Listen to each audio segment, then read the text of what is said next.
जब भी आप वर्कआउट शुरू करेंगे तो आपको अच्छे रिजल्ट्स मिलना चालू हो जाएंगे, आपकी बॉडी आपको बेहतर दिखने लगेगी। अगर किसी का जेनेटिक पोटेंशियल अच्छा है तो इस इंडस्ट्री में वो आगे बहुत जाएगा। अगर वो सुपरविजन में काम नहीं करेंगे या फिर खुद की मर्जी से वर्कआउट करने की कोशिश करेंगे तो क्या होता है कि कभी कभी रिस्क ऑफ इंजरी भी होती है। तो वर्कआउट करने से जो भी मैं कुछ वजन लिफ्ट कर रहा हूँ उसकी वजह से मेरा जो हाइट है वो बढ़ेगा नहीं या फिर मेरा हाइट घट जाएगा, या फिर बहुत सारे लोगों का ये भी मानना होता है कि अगर मैं जिम में जाके वर्कआउट करूंगा तो मेरा हाइट और इम्प्रूव होगा। तो ये दोनों जो चीजें हैं ये दोनों इम्पॉसिबल है। तो ये सब नेचुरल चीजें हैं, इसमें आप इंटरफेयर कुछ नहीं कर सकते। जिम में आके वर्कआउट करके आपकी हाइट ना ही बढ़ेगी और जिम में आके वर्कआउट करने के बाद आपकी हाइट ना ही घटेगी।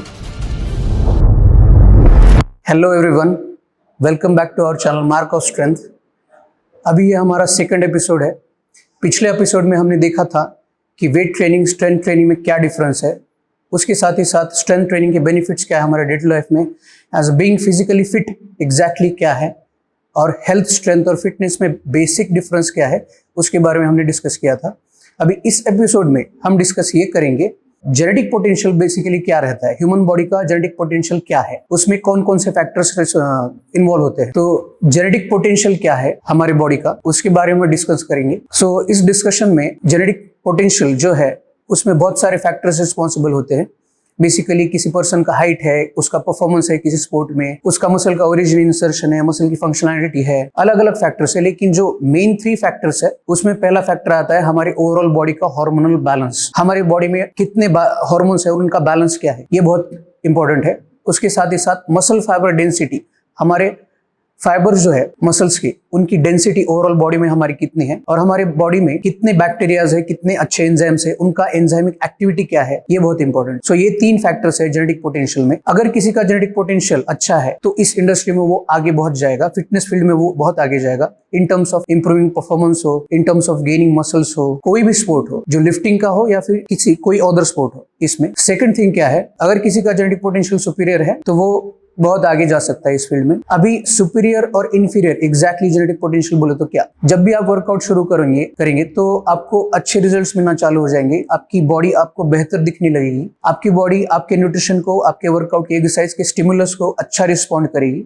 आपको अच्छे रिजल्ट्स, क्विक रिजल्ट्स मिलेंगे। तो एक एवरेज आप ये आइडिया साथ में लेके चल सकते हो कि आपका जेनेटिक पोटेंशियल अच्छा है अदर के मुकाबले। ये हो गया पहला फैक्टर जेनेटिक पोटेंशियल के बारे में। सेकंड फैक्टर है ये है, हमें डिस्कस ये करना है कि बहुत सारे लोगों में ये मिसअंडरस्टैंडिंग है, ये मिथ है कि हाइट के बारे में बोले तो जिम ज्वाइन अगर करना है, वर्कआउट जिम में जाके करना है आपको, तो एज क्या होनी चाहिए। अभी किसी को अगर जिम ज्वाइन करना है तो उसको एज की रिक्वायरमेंट क्या है। अभी जिम ज्वाइन करने के लिए एज की कोई रिक्वायरमेंट नहीं है, लेकिन किसी भी व्यक्ति को अगर परफॉर्म करना है तो उसको अंडर सुपरविजन परफॉर्म करना बहुत इंपॉर्टेंट है। क्योंकि अगर वो सुपरविजन में काम नहीं करेंगे या फिर खुद की मर्जी से वर्कआउट करने की कोशिश करेंगे तो क्या होता है कि कभी कभी रिस्क ऑफ इंजरी भी होती है। एज का कोई लेना देना नहीं है, आप किसी भी एज में जिम ज्वाइन कर सकते हो, जिम में आके वर्कआउट कर सकते हो। अभी जो वर्कआउट आप कर रहे हो, हालांकि वर्कआउट आपका साइंटिफिक वर्कआउट होना चाहिए, अंडर सुपरविजन होना चाहिए, एक्सपर्ट के गाइडेंस के अंडर होना चाहिए। अभी तीसरा जो फैक्टर है वो है हाइट के बारे में। इसके बारे में भी सारे मिथ्स हम क्लियर करेंगे, साइंटिफिक फैक्ट्स क्या है और लोगों का मानना क्या है हाइट के बारे में जिम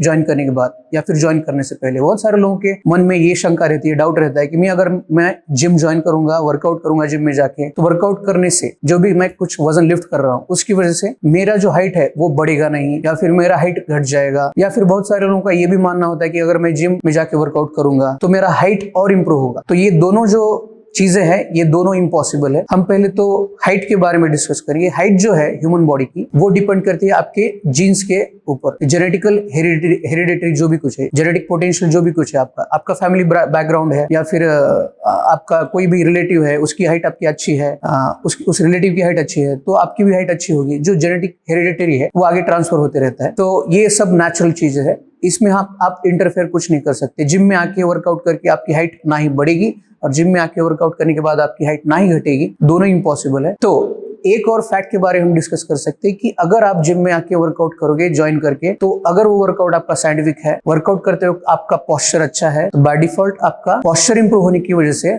आपको अपीयर होगा कि आपकी हाइट बढ़ गई है। और ये भी कई लोगों का ये मानना होता है कि अगर मैं जिम में आके हैंगिंग एक्सरसाइजेस करूंगा या फिर स्ट्रेचिंग करूंगा तो मेरी हाइट बढ़ेगी। ये भी इम्पॉसिबल है। क्यों? बिकॉज हमारे मसल्स को एक्सटेंसिबिलिटी प्रॉपर्टी है, लेकिन हमारे बोन्स को एक्सटेंसिबिलिटी प्रॉपर्टी नहीं है, विच इज इम्पॉसिबल, जिसकी वजह से हाइट बढ़ाना या फिर घटाना जिम में आके इम्पॉसिबल है। ये सभी नेचुरल चीजें हैं। ये पूरा जेनेटिक पोटेंशियल के, किसी पर्सन के जेनेटिक पोटेंशियल के ऊपर डिपेंड करता है। अगर हमारी हाइट बढ़ेगी तो हमारे जॉइंट्स के थ्रू ही बढ़ेगी। बोले तो हमारे जॉइंट्स में ग्रोथ प्लेट्स होते हैं, वहीं से हमारी हाइट बढ़ती है। ये हुआ थर्ड फैक्टर।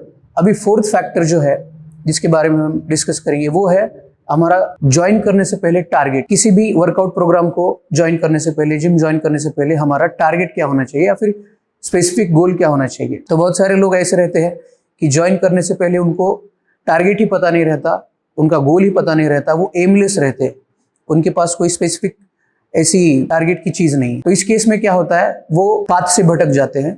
उनको रिजल्ट मिलना या फिर इन terms of gaining results of performance, strength, muscle building, fat loss, जो भी कुछ है, स्पोर्ट्स स्पेसिफिक हो, कोई भी हो, तो वो रिजल्ट जो रहते ना, वो टाइम पे नहीं मिलते। उनको अचीव करने के लिए उनको ज्यादा समय लगता है। तो इसके पीछे कारण क्या है? उनका एम ही नहीं है कुछ ज्वाइन करने से पहले, उनको पता ही नहीं करना क्या है। उनके पास अवेयरनेस है, उनको ये पता है कि मुझे वर्कआउट करना इंपॉर्टेंट है स्ट्रेंथ गेन करने के लिए, किसी स्पोर्ट्स स्पेसिफिक परफॉर्मेंस को इंप्रूव करने के लिए, day to life of functionality improve करने के लिए, लेकिन उसके लिए करना क्या है, बेसिकली नॉलेज क्या होना जरूरी है, उसके बारे में कोई कुछ पता नहीं रहता। तो आज के वीडियो में हमने बहुत सारे टॉपिक्स के ऊपर डिस्कस किया, ओवरव्यू किया। तो मिलते हैं अगले एपिसोड में, तब तक स्टे फिट, स्टे स्ट्रांग।